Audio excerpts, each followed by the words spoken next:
Hello and welcome to Oakville Matters. We're joined today by Councillor Peter Longo and Denise Ergen, and she is our research policy analyst, I should say, for our climate action project. And that is probably best explained by Denise. Denise, we've evolved from a community energy plan task force to Future Energy Oakville.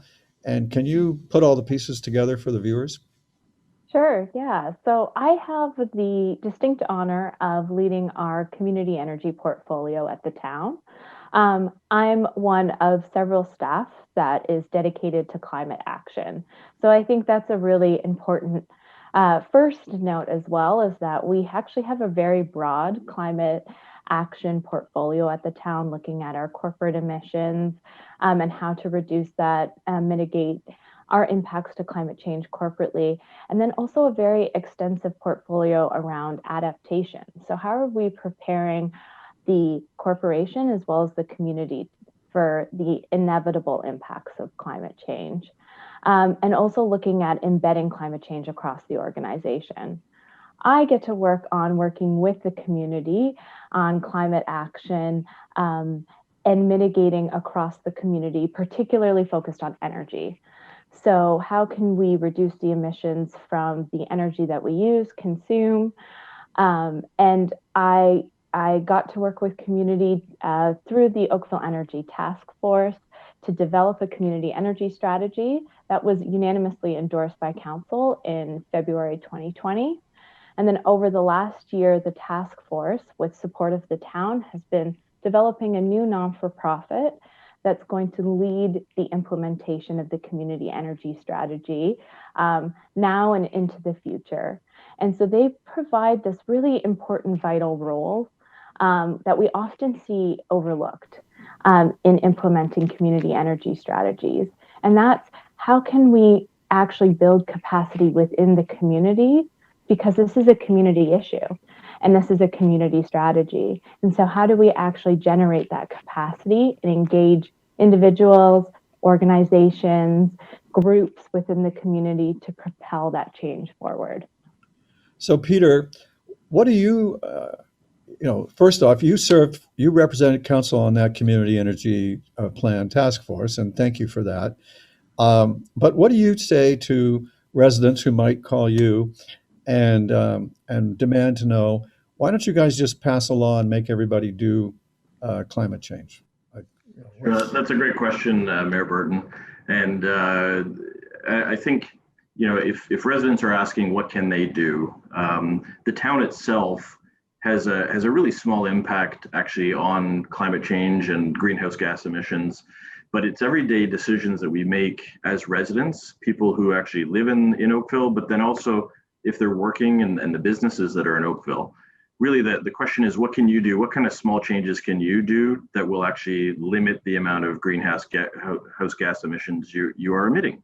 So that's, driving your personal car. Do you need to drive to the shopping? If you can walk versus drive, I make a personal choice. Do I have an electric lawnmower versus a gas-powered lawnmower? There are things that we can do as individuals and as households.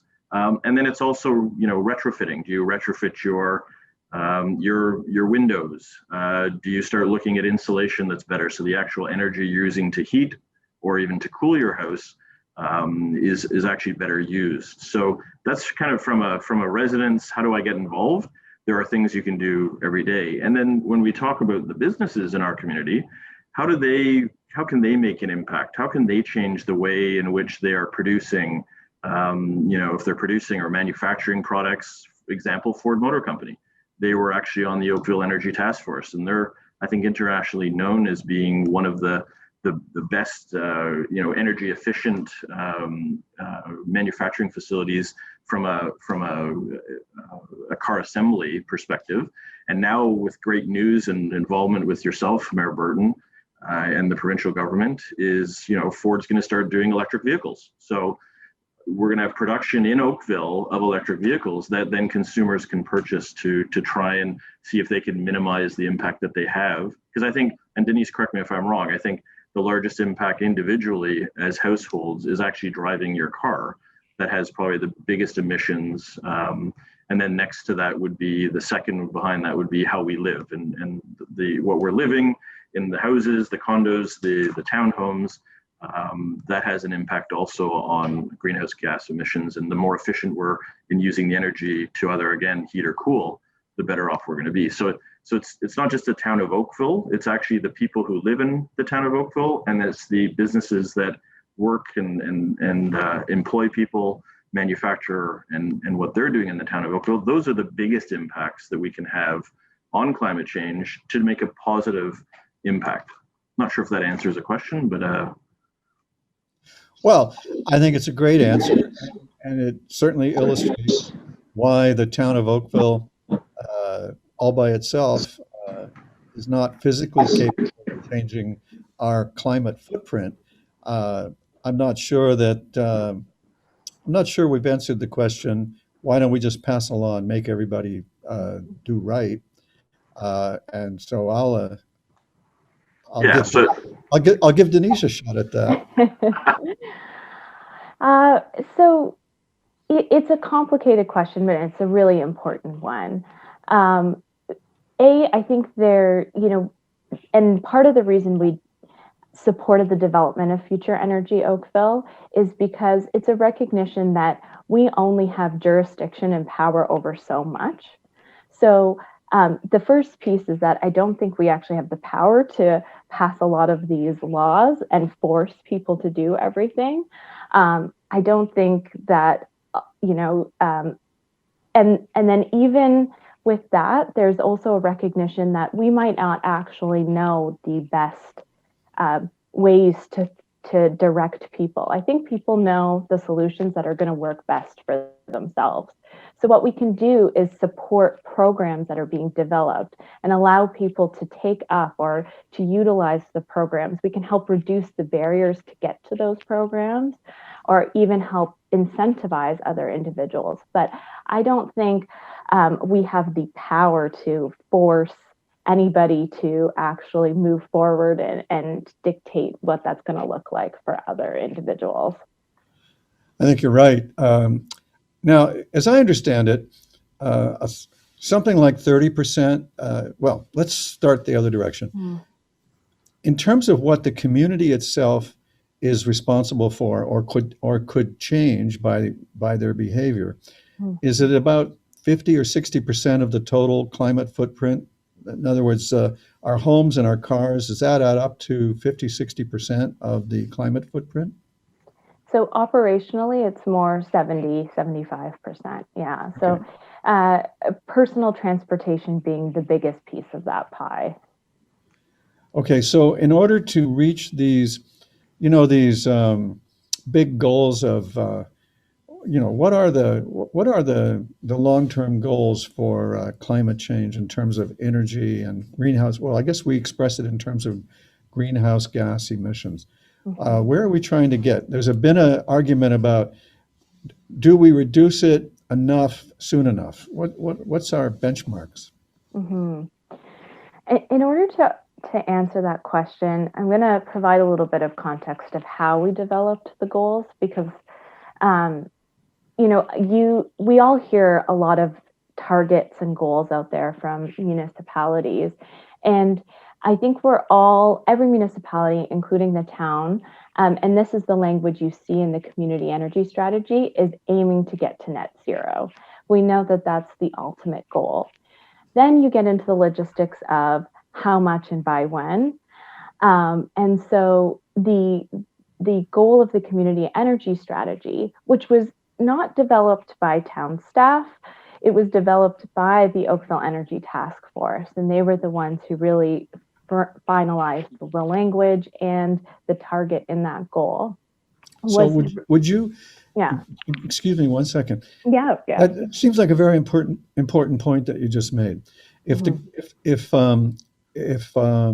most idealist goal that is in front of us is to get to net zero, and if 75% is community caused, doesn't it follow that unless we all row together, we're not going to get anywhere close to zero? That is exactly it. Yeah, that is exactly it. And this is where we really started to see, as we were developing the community energy strategy, if we don't build community capacity and if we don't develop a mechanism to further drive and grow that, then this strategy, the plans, the subsequent projects, they're really not going to land anywhere meaningful. I think there's certainly opportunity to develop quick pilot projects, but unless you really get that community buy-in to the point that, and Councillor Longo put this really well, that people are actually making those changes, then we're not going to see that meaningful greenhouse gas reduction to achieve our ambitious goals.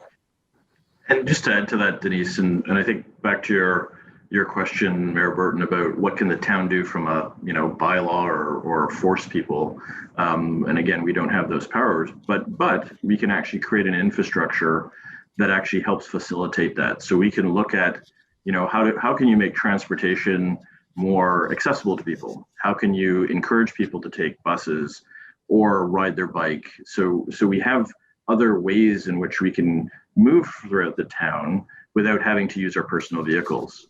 The other, I think, example of that is when we don't control the building code as the town of Oakville, but that's a provincial oversight. But we can encourage those who are building, so the developers who are building subdivisions and those who are buying the subdivisions, so the people who are actually consuming them, to consider design for the environment. So can you put in more energy efficient windows up front? Can you use materials that are less impactful on the environment and actually last longer?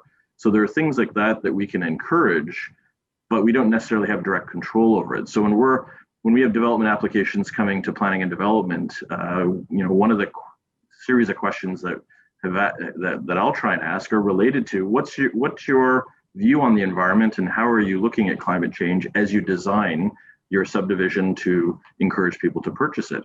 And I think that's kind of a way of looking at it. And then district energy, and I think Denise can talk a lot about some of the work that the Consulate of Denmark is looking at, is doing a study. We've got some developers like Minto and Mattamy Homes that are actually already doing pilot projects with district energy concepts.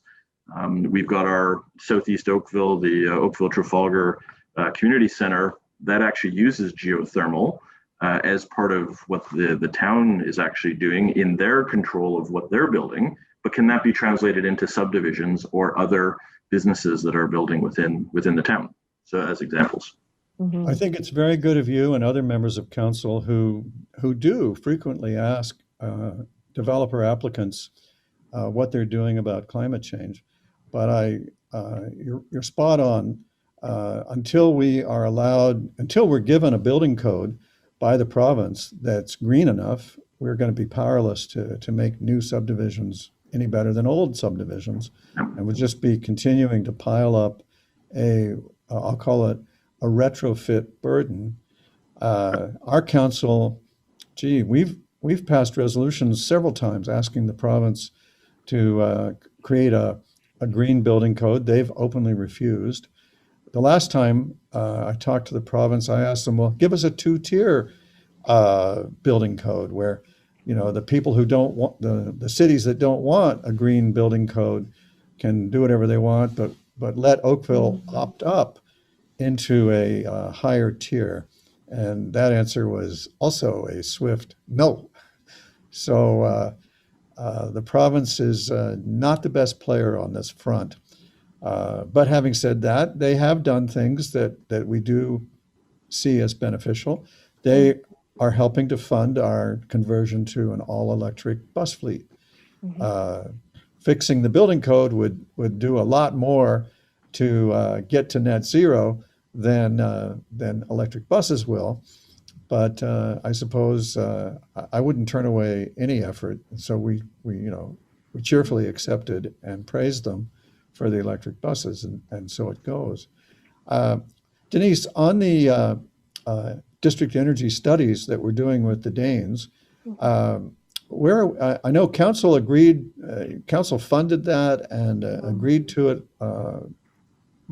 more than a year ago now, I think. I think it was, might have been, it was January 1920. It was January 2020.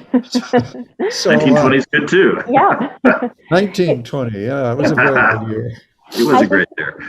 I think we're Actually, all in this. 1920 was the Spanish flu was still going on. That's right. I was just going to say, I think we're in this COVID time warp. So Yeah. we actually brought that to council in January 2021. So we are actually very actively underway in those studies right now. And the purpose of, there's two separate studies. Right now we're doing what's called a pre-feasibility study, which is looking at identifying two areas where that could be catalyst sites for district energy across the community, and that could phase to large scale district energy over time. And then the really important part of this pre-feasibility study as well is to bring increase the literacy within the town of what district energy is and how the town would respond to district energy in the future, because it changes some of what we do and how we're thinking. And so we're actively having those discussions right now, and they're very, very interesting. We hosted a District Energy 101 for all of town staff and got to go into some great examples of where district energy has been successful, not only here in Canada, but around the world as well. And that's where our partnership with the Consulate of Denmark really serves us, because we get access to all this great sort of best practice information. Well, I know that the city of Toronto used to brag about having an early form of district energy in their, I can't remember what they called the company they created, but they basically used Lake Ontario as the engine of their district energy to get heating and cooling through heat exchange. And I know that Oakville Hydro worked very hard on a district energy proposal for the new hospital that unfortunately the government of the day, the province, would not permit us to do, but so it goes. So how close are we to a demonstration project? To shovels in the ground, we're pushing. We're getting kind of the infrastructure ready. I think we're still a little far away from that. I think right now you know, and that might not come, and I'm only speaking for the town, because what we're seeing is from our development community, they're going off and they're pushing some of these projects on their own. So I think district energy in Oakville, we know it already exists. We have a district energy system at Sheridan College. We know there's district energy being developed in North Oakville. District energy from these studies would probably still require some time to really flesh out where they're going to be and sort of the ownership model amongst the many stakeholders to finalize and kind of get that started. And is that, No, go ahead, Peter. I was only going to ask if it's feasible for district energy to be after fitted into existing neighborhoods, but I suspect the answer is no. So go ahead, Peter. well, I was just going to say the Future Energy Oakville, that group, that team now could help be a catalyst for those discussions, because I think it's cheaper. So it's more expensive, probably, the investment up front, but ultimately it's going to be less costly than doing the retrofit, to your point, Mayor Burton. And I think it comes back again to consumers, right? If we can educate folks to say, hey, when you make a choice on what you're buying, if you're thinking of design environment, you're thinking about energy efficiency, if you think about that up front, there might be a slight premium to that. But in the long run, it's actually not only good for your pocketbook, it's actually good for the environment, because you're going to have that much less impact on the environment. And I think that's part of the role I think the town can do or play, is to help with that education. And I feel honored to be the council representative of on the Oakville Energy Task Force, but I'm a conduit really for the public to be able to express their concerns, to express their support, and how they will be committed to try and make this work, because it's going to take the whole town. It's going to take the people who live here. It's going to take the people who work here, It's going to take the people who have businesses here that may not live here, but they're actually employing people here. And I think if we're not all working together, and as you mentioned before, if we're not rowing in the same direction, we're actually not going to be as effective as if we, if we think we can do this just individuals without thinking bigger picture. So I think when you talk the talk and walk the walk, I think the town of Oakville has done a great job of, and Denise is part of that, and that team is going across the town to say, how do our operations impact the environment? Can we get to net zero? Where are the areas? And I think the Southeast Oakville is a great example of a pool that's now heated by geothermal. Like, wow, that's amazing. We've got certain organizations. I think Incarnation is one of the places of worship in Oakville that actually has geothermal themselves. And I remember at the ribbon cutting with you, Mayor Burton, probably about 2 years ago, where they actually took it upon themselves to actually now be heated and cooled through a geothermal that was funded by the members of their congregation. And that takes really, great forethought to think of that. And yes, they invested in it and it cost a bit, but now they're not going to be paying for heating and cooling going forward. They're completely kind of off the grid in that sense. And so they're much quicker to going to net zero on that impact than others. So those examples, if we can help be a conduit to show that they do work, that we can make those efforts. And I'm a big, the adage of think globally, but act locally. That's what we have to kind of think about. So that partnership with the Danes, as you mentioned, that's amazing, because we're learning from all the experimentation they've done with district energy. We're going to actually be able to build on that, and then hopefully in Canada, if not the world, be an example of how it could work. And Minto is doing some work at one of the developments at Trafalgar and Dundas. So they've got a condo project that actually has district energy in the design of that development. We've got other builders who are looking at that as well, as Denise mentioned. So those are great examples to build on to kind of get the momentum going. But we have to be doing this together. And I think we can help as a town, but we're only one of multiple partners. There's school boards involved. There's non-government organizations like the Halton Environmental Network and Oakville Green. So they bring a great perspective. We have public at large on the Oakville Energy Task Force, who are the voice of the people who actually live and may work here, to say, hey, this too expensive, or let's consider something else. So those are kind of that's what I think the power of us working together will, and now having a plan and a strategy we can work together on. So does this mean that Future Energy Oakville's one of its main jobs is to do the each one reach one piece of this, the outreach and the education and the engagement? It will be, yes. Yeah, it will be an engagement. I think when we typically think of engagement, we think of engaging with the public, and helping to implement kind of climate literacy and uptake in that way, and that will certainly be the case, but also to engage other stakeholders. So these large transformative energy projects that require multiple partners at the table sitting down and working together, that will be a big role for Future Energy Oakville, because they get to be now that kind of third party to facilitate those conversations. Who is going to play what role? We each have a stake, we each have a role to play. Let's define that and figure out how we can work together. And that will be really critical to getting these large projects off the ground. So I know council is encouraged.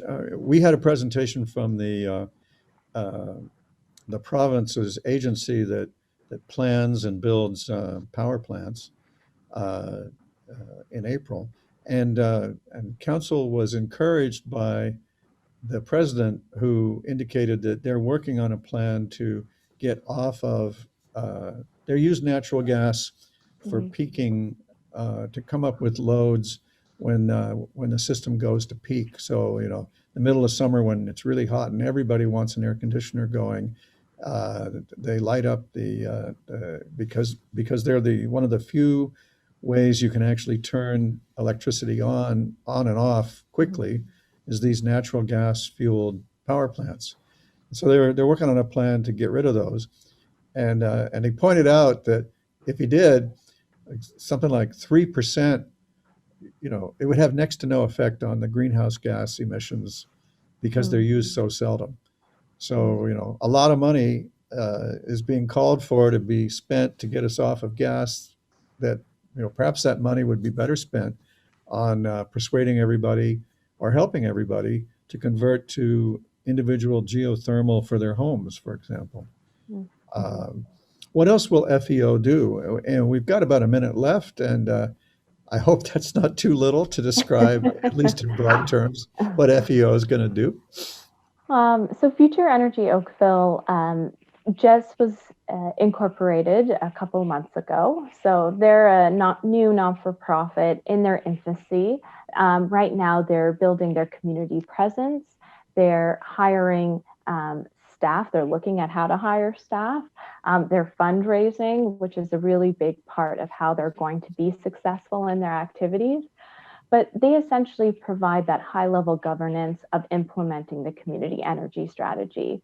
So they're bringing stakeholders at the table. They're making sure those stakeholders are accountable. They're helping to dispel that information to the public, to engage the greater public. They're helping to on an ongoing basis fundraise, look at grant opportunities, look at private sector sponsorship opportunities.